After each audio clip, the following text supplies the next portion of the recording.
इस वीडियो में हम लोग सीखने के नियमों को डिस्कस करेंगे कि सीखने के नियम किसने दिए और क्या होते हैं। अच्छा, उसके पहले एक कन्फ्यूज़न ये हो सकता है कि सीखने के नियम और सीखने के सिद्धांत क्या एक ही चीज़ है? तो इसका आंसर है सीखने के नियम और सीखने के सिद्धांत दोनों अलग अलग बातें हैं। सीखने के नियम केवल और केवल थॉर्नडाइक ने दिए थे और वो दिए थे 3+5, यानी कि 3 मुख्य नियम थे, 5 गौण नियम थे। और सीखने के सिद्धांत बहुत सारे मनोवैज्ञानिकों ने दिए थे, उसको अभी हम लोग आगे डिस्कस करेंगे आगे की क्लासेस में। तो सीखने के नियम किसने दिए थे? थॉर्नडाइक ने दिए थे। थोड़ा सा थॉर्नडाइक का परिचय हम लोग हल्का सा जानने का प्रयास करते हैं। सबसे पहले तो थॉर्नडाइक कहाँ के मनोवैज्ञानिक थे? तो ये थे हमारे यूएसए के मनोवैज्ञानिक। अच्छा, यहीं पर एक बात आती है स्टूडेंट्स के बीच में, क्या हमें सारे मनोवैज्ञानिकों के जन्म स्थान को याद रखना है? तो इसका आंसर है बिल्कुल नहीं। तो हमें कुछ बहुत बड़े बड़े मनोवैज्ञानिकों के जन्म स्थान को याद रखना है। उसमें से एक है पियाजे। पियाजे हमारे कहाँ के थे? पियाजे हमारे स्विट्जरलैंड के थे। ठीक है, इसको याद रखेंगे। इन्होंने क्या दिया था? इन्होंने संज्ञानात्मक विकास का सिद्धांत दिया था। और एक हमने याद रखा था वाइगोस्की। वाइगोस्की कहाँ के थे? वाइगोस्की हमारे रूस के थे। ठीक है, तो ये 2 मनोवैज्ञानिक हमारे लिए बहुत इंपॉर्टेंट हैं। और ये तीसरे मनोवैज्ञानिक हैं थॉर्नडाइक। धीरे धीरे जैसे जैसे मनोवैज्ञानिक आते जाएंगे हम लोग इसको पढ़ते जाएंगे, समझते जाएंगे।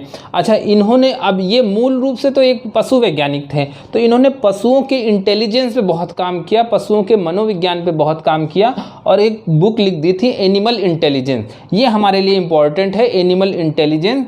और दूसरी बुक थी शिक्षा मनोविज्ञान। ठीक है, कौन सी बुक थी? Animal intelligence. किसने लिखी थी? ये एक पशु वैज्ञानिक भी थे, इसीलिए इन्होंने एनिमल इंटेलिजेंस लिख दी थी। बुक का नाम क्या था? Animal intelligence. और दूसरी बुक थी शिक्षा मनोविज्ञान। अच्छा, इससे पहले अब तक हम लोगों ने कौन कौन सी बुक पढ़ी थी ज़रा याद करिए।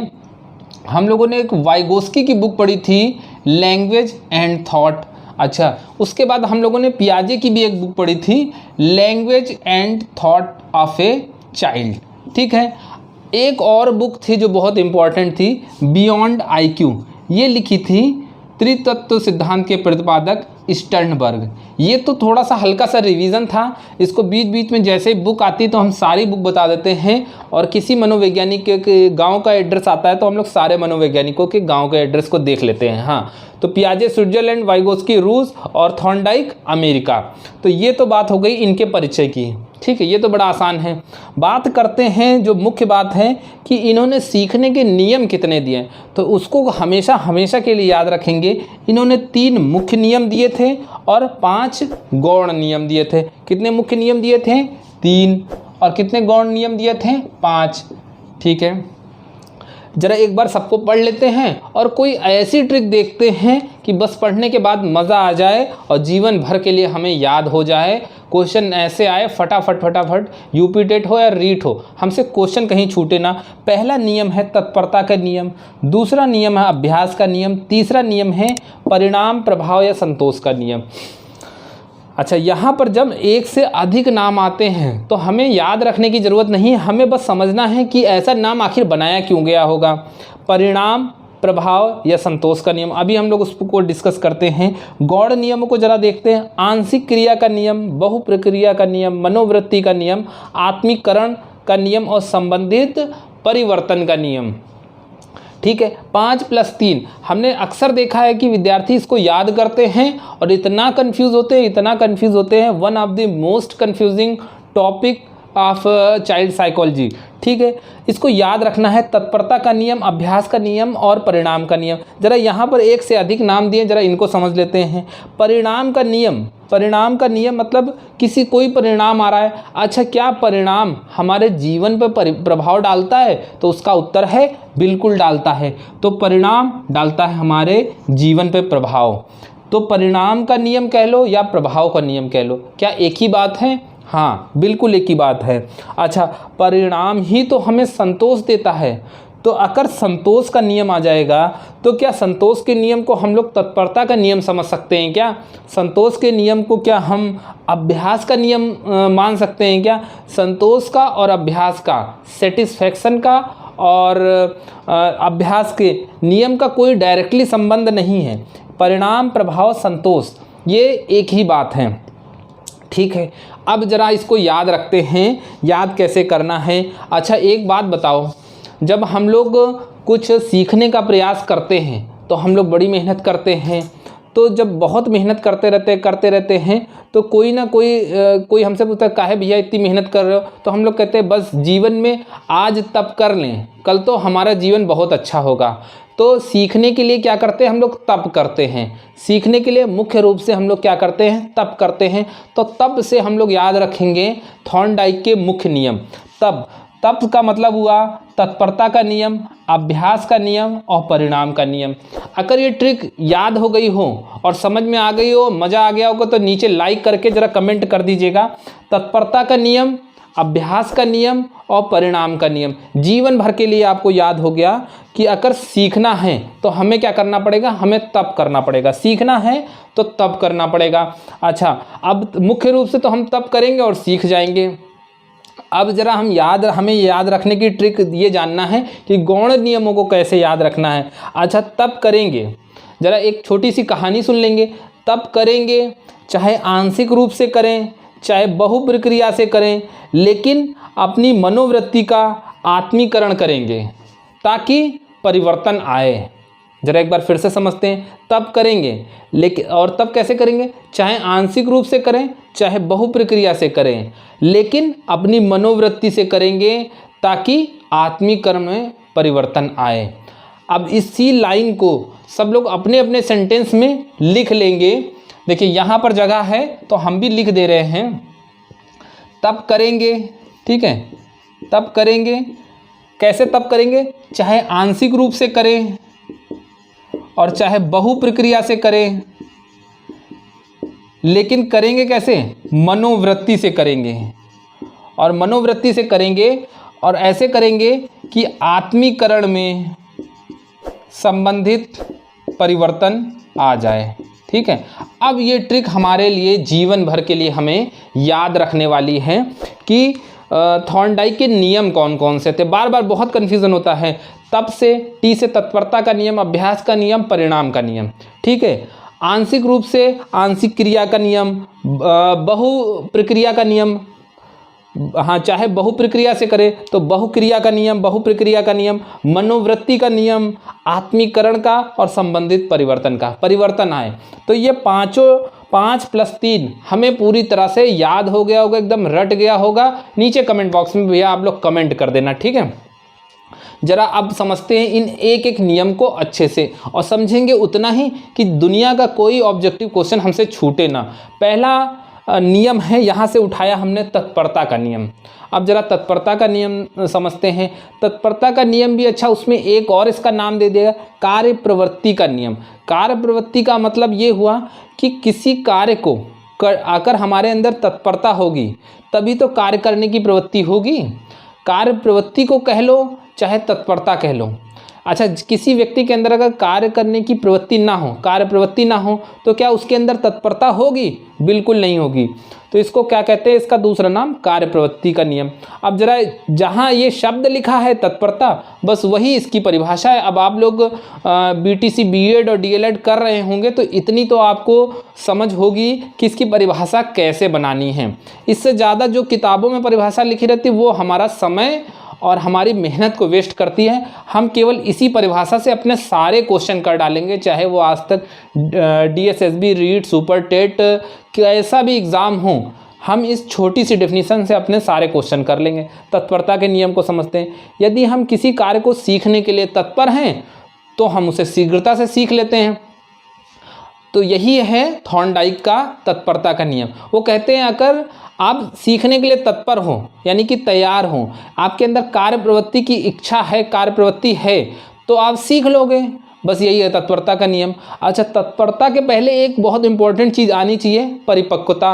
अच्छा, अगर हम ये समझते हैं कि एक 10 वर्ष का बालक है, वो वास्तव में अद्वैत दर्शन समझना चाहता है या सांख्य दर्शन समझना चाहता है, या फिर हम कह लें वो अलजेब्रा की बहुत जो सबसे कॉम्प्लेक्स मैथमेटिक्स होती है, अलजेब्रा की सबसे कठिन मैथ, वो समझना चाहता है, तो क्या वो अगर वो तत्पर है तो क्या वो सीख जाएगा? उसको वो नहीं सीख सकता। क्यों? क्योंकि उसके अंदर परिपक्वता की कमी है। तो तत्परता तो होनी चाहिए, तैयार तो होना चाहिए, लेकिन उसके पहले परिपक्वता आनी चाहिए, परिपक्वता होनी चाहिए। तत्परता का नियम बस इतना कहता है कि व्यक्ति के अंदर अगर तत्परता होगी तो वो जल्दी सीख लेगा, बस बात खत्म हो गई। दूसरा नियम कहता है अभ्यास का नियम।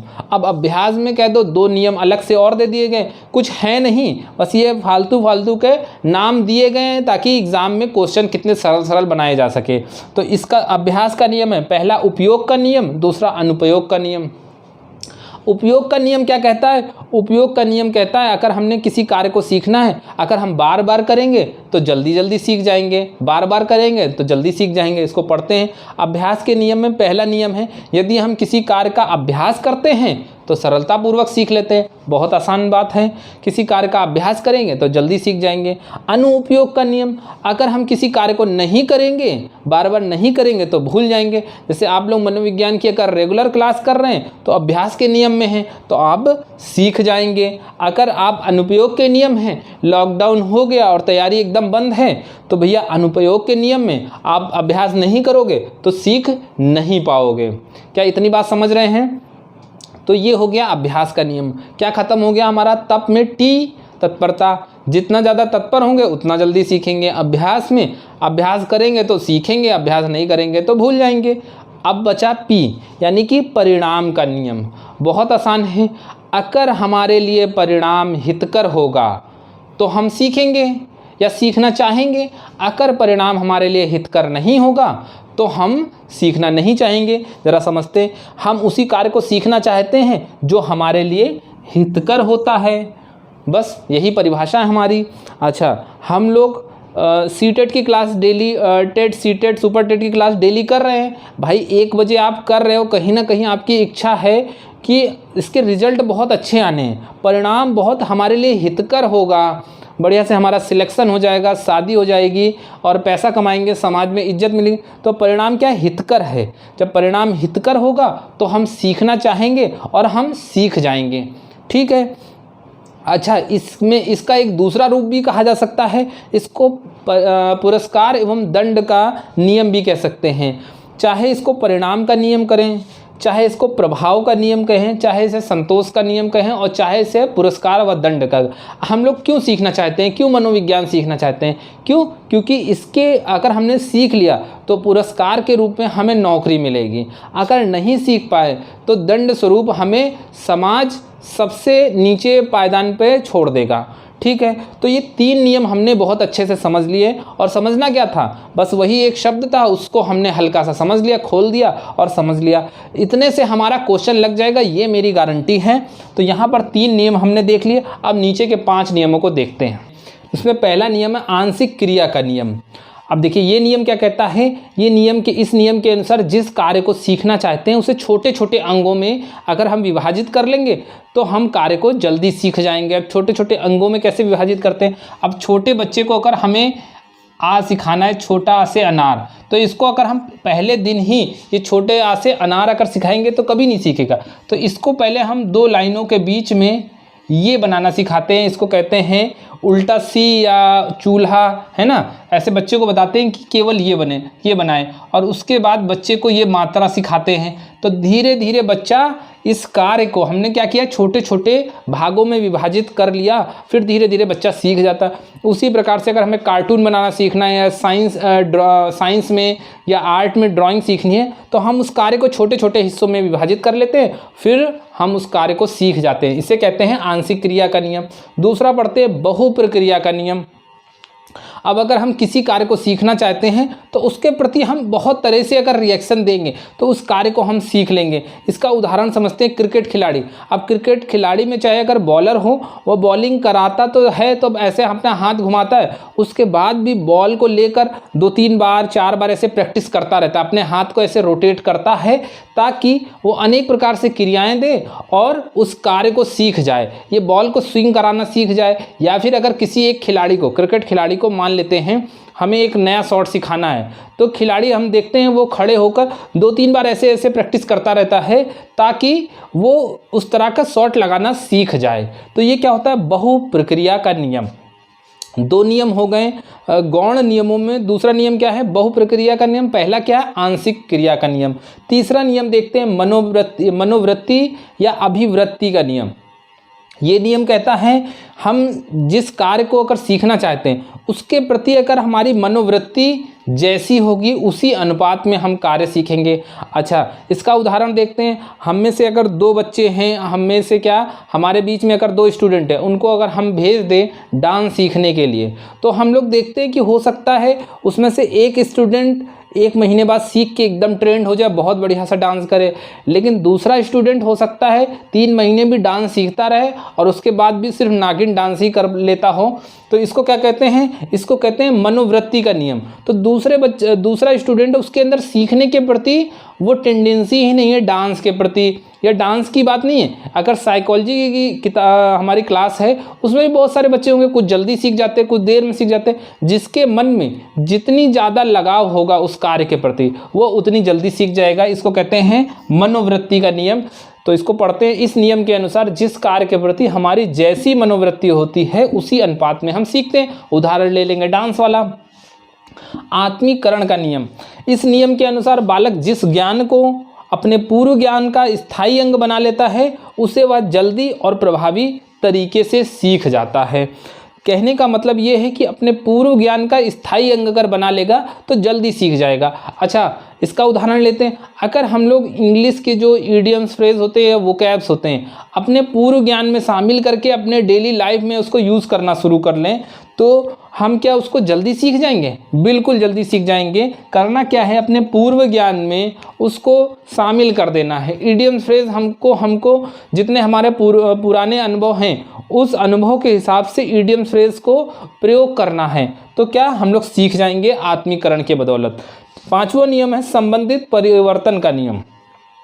इसके अनुसार, इस नियम के अनुसार पहले की गई क्रिया को उसी के समान दूसरी परिस्थिति में प्रयोग करने से हम चीज़ों को सीख जाते हैं। एक पेंटर है, वो पहले तो क्या नाम है कॉपी पे पेंट बनाना जानता था या लिखना जानता था। फिर उसके सामने एक बार ऐसा चैलेंज आया कि उसको कहा गया भैया 2000 रुपये ले लो, इस दीवार पे लिख दो, हमारा नाम लिख दो और ये चीज़ें लिख दो। तो उसने देखा कि कॉपी पे पहले लिखता था, अब उसने ज़रूरत पड़ा तो उसने थोड़ा सा परिवर्तन किया है। क्या किया? संबंधित परिवर्तन किया, उसी के समान दूसरी परिस्थिति में उसने लिखना शुरू कर दिया। तो ये कौन सा नियम होगा? संबंधित परिवर्तन का नियम। जरा एक बार सब लोग जरा रिवाइज करेंगे। सीखने के नियम किसने दिए थे? थॉर्नडाइक ने नियम दिए थे।